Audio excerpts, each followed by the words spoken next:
This is what it takes, man. 14 hours grinding. Nobody gives a shit about you. Nobody owes you anything. The quicker you realize that and you put in the work and you just go in life with that attitude, it's gonna be so much better. My name is Piche, AKA the Fruitful Investor. I grew up in a middle-class family and all I've ever wanted was freedom. By the age of 30, I became a self-made multi-millionaire, all from real estate investing. Follow me on my journey to travel the world when I want, where I want, while continuing to build a killer real estate business. Let's get it.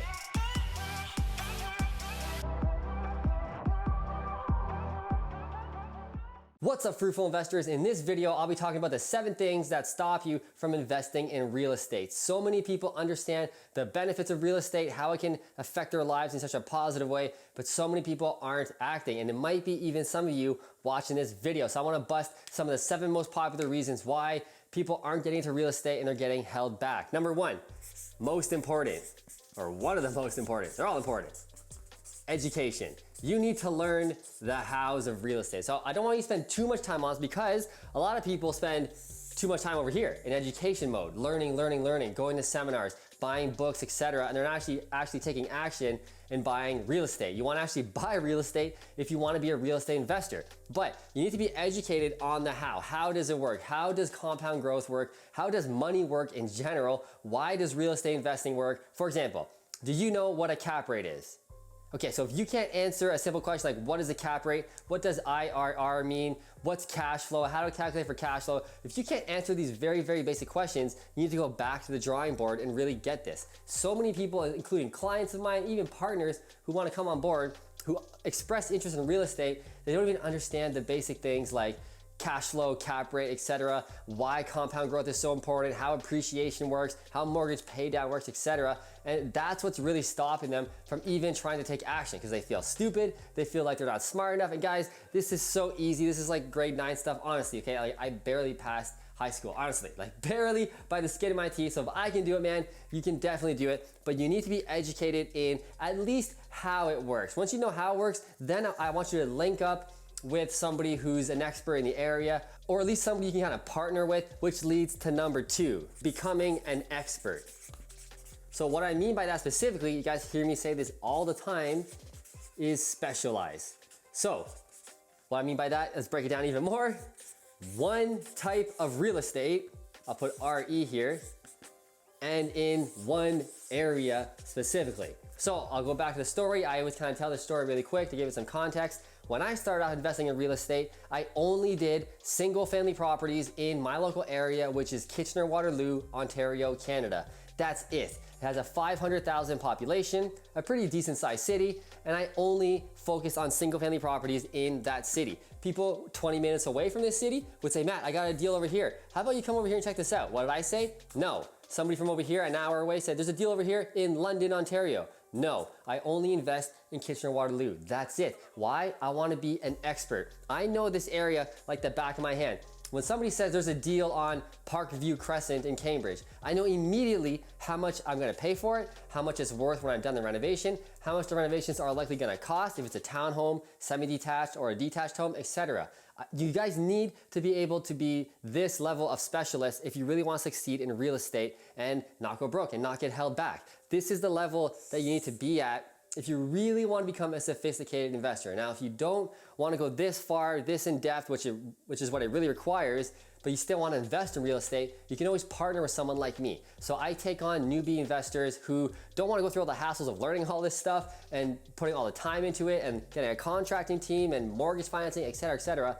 Figuring out all these loopholes and stuff and all these tools. They just partner with me and we do it together. I do all the work, they bring the money, we both make money together. So that's also an option, but I know a lot of you guys on here want to do it yourself. You want to be the CEO of your business. You want to be the guy or the girl running the show. Cool, that's awesome. This is what you need to know. And this stops so many people. They think they can just buy any property. And the scariest thing is that right now we're in a boom cycle of real estate in my local area and most of North America in general. Right now, things are good. The economy is booming, jobs are booming, life is so easy, you can't lose in real estate. Okay, so people are just buying any property that their realtor says is good, that their friends say is good, that their cousin said was good, and that can lead to a lot of problems because they're not specializing. They're just going off the word of another. Yeah, I'll buy this student property over here. Yeah, I'll buy this single family property an hour over here. I'll buy this multifamily 2 hours over there, etc. And that's a bad recipe. I've seen it fail so many times for real estate investors. You really need to become an expert, and that's gonna limit so many mistakes made. For example, I'm not gonna brag about myself here, but honestly, with my 30 property portfolio right now, I got 30 properties, like 0 mistakes are made. Like there's like little things I've done that I was like, oh man, I can't do that again or whatever. But in terms of like money lost, I've never lost money in real estate yet, knock on wood. I don't ever plan to, because I got the systems in place. I do this over and over and over again. I only buy specific type of properties that I know what the hell I'm talking about, okay? So I spent a lot of time on this one, but this is probably one of the most important things I'm gonna go over today, and you gotta do it, man. So number 3, based off this one, now that you're an expert in one specific area and one type of real estate, you need systems in place. I'm gonna put systems in brackets here with an S because there's a lot of them. There's a renovation system. There's a renovation for what kind of properties you're buying and what areas, etc. So you need a system. For example, I'll break it down.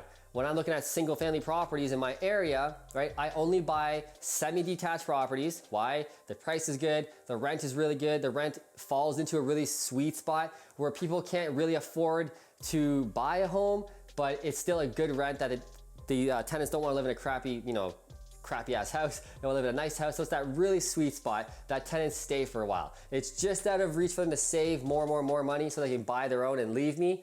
But it's also good enough rent that it keeps away the bad tenants because it's a good quality house. So I found the sweet spot. I got my systems. Now, in terms of renovation systems for these type of properties, I know exactly what type of colors to use, what type of flooring to use, what type of kitchens to use. You guys watch my property walkthroughs. You know the properties look the exact same over and over again. I have a system. There's a reason for that. I know it works. I know what type of tenant is going to come in. I specialize. I know the tenant profile. I know it's going to be a family with 1 or 2 kids, and those kids are usually in grades 6 to 8, right? Very specific. That's how nerdy and intense you need to get about this if you don't want to make mistakes and not get stopped from investing in real estate to begin with, okay?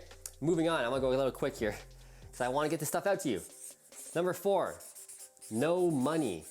So, a lot of people don't have any money and they just don't buy real estate, and that's the truth. So you need money to buy real estate. Don't listen to everybody that says you don't need any money. You need some sort of money. When it comes to educating yourself, buying books, going to seminars, the gas to go to the meetings. Yes, I'm being, nitpicky, but you need some sort of money. And what I like to recommend is when you first start investing in real estate, you need to at least be able to buy 1 property on your own, if at all possible. Ideally, you buy 1. Why?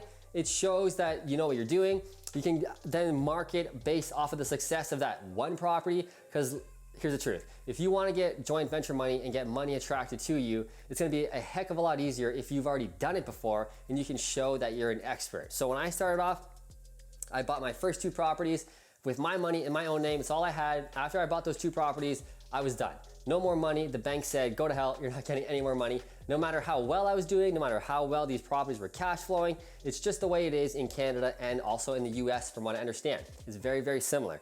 So you're gonna need to attract more money. But because I had those 2 properties and I showed the success, I documented it, I did the YouTube videos, again, very important to document what you're doing. I could show that then to potential partners who said, Matt, I like what you're saying on your YouTube videos, but are you proven? Well, actually I am. Here's these 2 properties I've done before. Here's the before and after walkthroughs. They look great. They cash flow all the time. Tenants have been there the whole time. They haven't left. They haven't, left in the middle of the night and screwed me for rent, etc.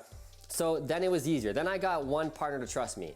Then I got the second one to trust me. And with that second partner, we bought, I think it was like 4 or 5 properties in 6 months. Now I had like 10 properties. Now it's so easy. So now that I have a proven system, I have 30 properties, attracting money to me is very simple because people know who I am. I'm proven. I have all the proof on YouTube here for people to watch the before and after videos. So, but it all starts with that 1 property. So you need money to at least start. Yes, it's possible to invest without money. Yes, you can do vendor takebacks and use private capital, etc. But that's really hard if you have 0 properties. These are better strategies for when you have 2, 3, 4 properties. Then you can start using the crazy tactics because you're proven. People will trust you, right? You're looking for people's hard-earned money. Are they gonna trust you to give you their last $100,000 or $200,000, etc., to buy real estate with, okay?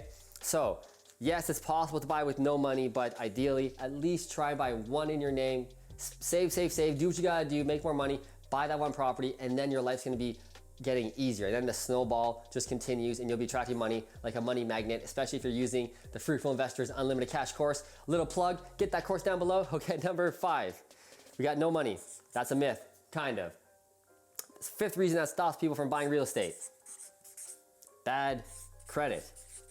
So again, if you want to buy that first property, you need a pretty decent credit rating, don't you? This is important to get mortgages. So if you have a bad credit rating, get that fixed if you can.